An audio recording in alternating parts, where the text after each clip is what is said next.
Hello लोगोफोर, गोदान बोसोरनि बयनिसिमबो गोजोन हामलायनायखौ बावहरग्रोबाय।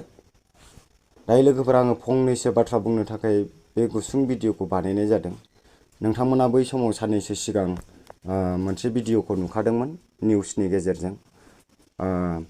सासे फादारखौहाय सासे साउथनि एक्टरा गावखौ साउथनि एक्टर बायदि साननानै लानानै बेबायदि मोनसे कुइसन खालामदोंमोन ने।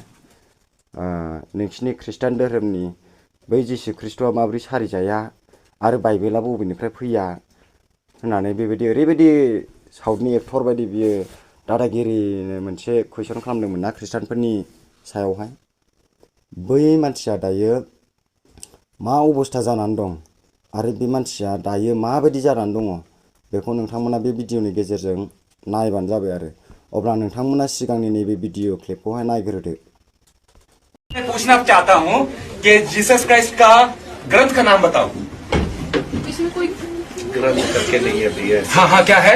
द गॉस्पेल ऑफ जॉन, वो सब क्या चीज है? बाइबल क्या चीज है? धार्मिक ग्रंथ। धार्मिक ग्रंथ है। ये कहाँ से मैन्युफैक्चर हुआ है? जस्ट टेल मी कहाँ से मैन्युफैक्चर हुआ है? Of course it was not printed in India. Bharatvarsh में ये पैदा हुआ ही नहीं था। विदेशी क्रिश्चियन लोगों का, विदेशी भाषाओं का बाइबल हमारे इंडिया में चलेगा नहीं। हमारा क्या है? चारों वेद है, मनुस्मृति है, उपनिषद है। हम कोई भी क्रिश्चियनों का बाइबल को फॉलो नहीं करेंगे। Am I clear? बोलो ओम भूर्भुवः स्वः तत्सवितुर्वरेण्यं भर्गो देवस्य धीमहि धियो यो नः प्रचोदयात्। ओके? अब्ला लोगोफोर, नोंसोरो बे भिडिअ क्लिपखौ नुखाबाय। दायो बे बिथाङा बै समावहाय गावखौ साउथनि हिर' बायदि मोननानै लादोंमोन ना। ओरैबायदि बियो दादागिरिनो बियो माने मोनसे कुइसन खालामदोंमोन खृष्टानफोरनि सायाव ना। दायो बे भिडिअ क्लिपखौ नाय नोंथांमोना, अब्लानो बुजिनो मोनगोन। एक चीज बोलने के लिए मैं ये वीडियो बना रहा हूँ। थक चुका हूँ, अकेले अकेले भागते भागते थक चुका हूँ। मुझे एक रहने का जगह चाहिए, लेकिन सिक्योर।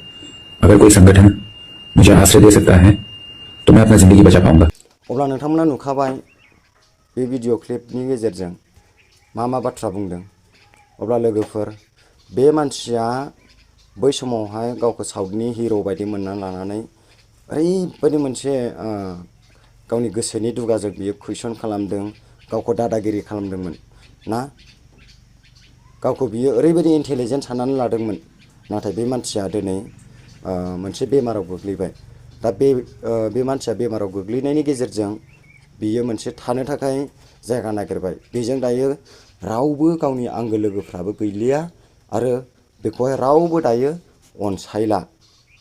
बियो मोनसे जायगा नागिरदों, जाय संगठना गावखौ दायो लांगोन बै संगठनाव दायो बियो थागोन।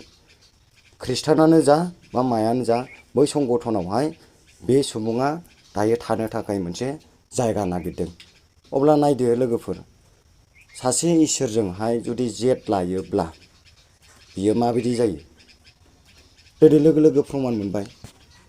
बियो जोंजों मानसिजों जेट लायाखैमोन, बियो सासे इसोरजोंसो जेट लादोंमोन। रावबो इसोरा गावनि फिसाखौ आलाय सिलाय खालामा। रावनिबो बिजाबाव ओरैबायदि बुंनाय बाथ्राया गैया जे नोङो बै खृष्टानफोरखौ नासयहै होननानै हिन्दुफोरनि बिजाबावबो बे बाथ्राया लिरनाय थानाय नङा आरो गैया।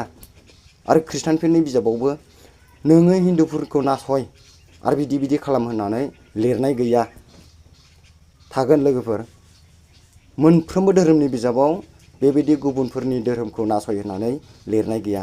अब्ला बै सुबुङा साननानै नायदो, अबे बिजाबनिफ्राय फरायनानै मोननानै बियो दिनै बे नासयनाय बाथ्राखौ लाबोखो आरो दिनै बेबायदि नासयनो हाखो।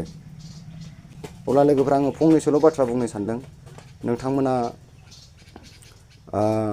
हिन्दुआनो जा, खृष्टानानो जा, बा आं हिन्दुआनो जा, खृष्टानानो जा, जों मोनसेल' बाथ्राखौ गोसोआव लानांगौ।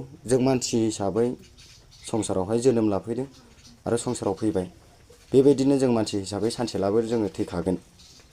बे हिसाबै जोङो जोंनि जाबोर जिबन जिउखौ खुंनो थाखाय जोङो जेब्लाबो जेखि धोरोमाव थाया मानो गावजों गाव जोङो मानसिजों मानसि जोङो बेबायदिनो अनलायनांगौ, हेफाजाब होज्लायनांगौ।